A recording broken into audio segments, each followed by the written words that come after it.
sosialisasi, kampanye, dan pencoblosan di Kabupaten Aceh Tengah kami nilai sudah berjalan dengan lancar, kondusif, dan adil sesuai dengan prinsip demokrasi.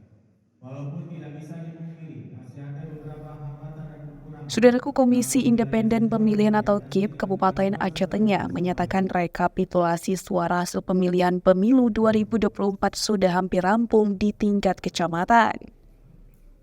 Hal itu disampaikan Ketua KIP Aceh Tengah Sertalia saat membuka rapat rekapitulasi hasil perhitungan perolehan suara di tingkat Kabupaten Aceh Tengah pada Minggu 25 Februari 2024 di Parkside Hotel.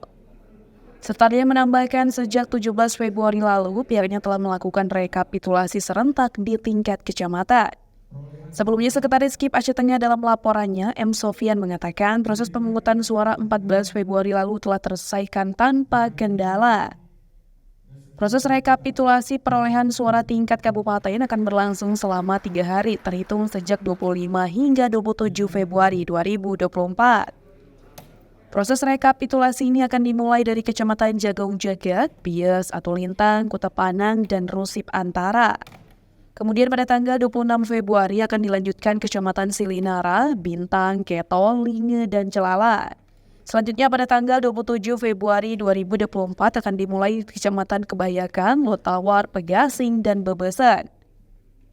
Turut hadir juga Kapolres Aceh Tengah selaku bagian dari pengamanan pemilu. AKBP Dodi Indra Eka Putra mengatakan pihaknya telah melakukan pengamanan segala proses tahapan mulai dari perencanaan hingga pemungutan suara. Kapolres Aceh Tengah mengapresiasi penyelenggara pemilu di Aceh Tengah. Pasalnya, tidak ditemukannya pemungutan ulang suara di pemilu 2024 ini. Kemudian, Kapolres juga berharap proses rekapitulasi dapat berjalan aman dan lancar hingga selesai. Di sisi lain, Polres Aceh Tengah juga telah menyipapkan pasukan pengamanan untuk tahapan setelah rekapitulasi selesai di Kabupaten Aceh Tengah. Dari Aceh Tengah, Alga Mahati Ara, Tribun Gayo.